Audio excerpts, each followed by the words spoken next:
Sa monitoring ninyo, kamusta po yung presyohan sa ngayon? Tumaas na nga po ba yung presyo, hindi lang sa mga supermarket, sa mga palengke po, kamusta?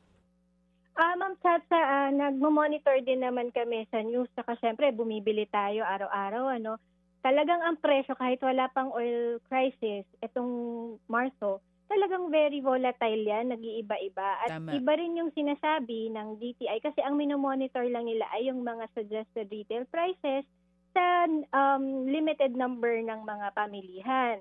So, hindi rin talaga namomonitor yung sa mga talipapa, yung mga pinamimilihan ng mga karaniwan nating mga consumers.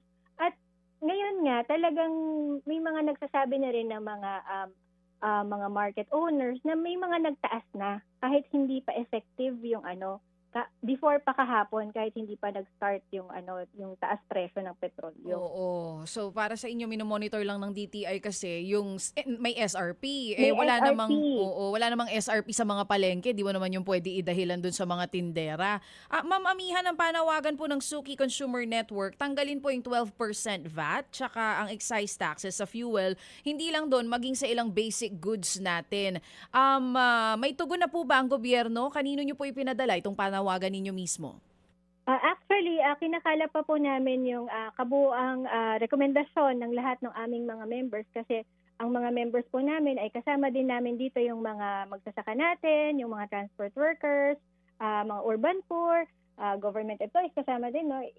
Napakalaki kasi ng epekto nito. So, yun nga makikita natin na sa ilang araw pa lang, may mga nagtataas na hindi pa nga nakikita ng mga ahensya yung kabuang epekto nito kasi kahapon dun sa House hearing, no, nakita natin na gusto munang makita ng halimbawa ng DepDev yung trend bago nila i-recommend na talagang tanggalin na muna or i-suspend ang VAT at excise tax. Pero kami, ang Suki Network at iba-iba pang organisasyon, matagal na, ilang taon na naming sinasabi na napaka laki ng burden na pinapasa yung 12% na VAT sa bawat consumer good na pinoprocure natin, no?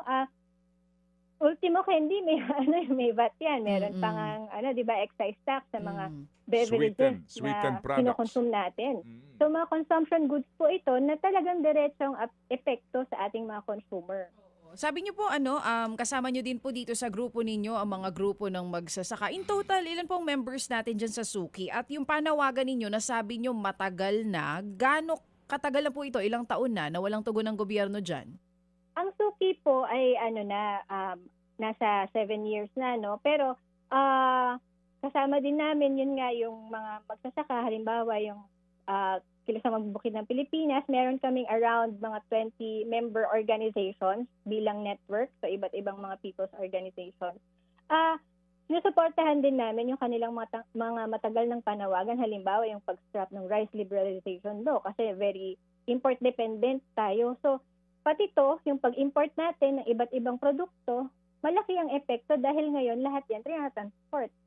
So ang oil deregulation law, napakatagal na niyan, matagal na rin namin itong pinapanawagan na ibasura na kasi ito talaga yung nagiging hindi man palusot, no? Pero sinasabi ng gobyerno na hindi nila pwedeng i-impose ito dahil labag ito sa oil deregulation law because the oil deregulation law allows yung pricing ng free market ng mga industry players na mag-set ng presyo. Kaya tayo parang naho-hold up ngayon.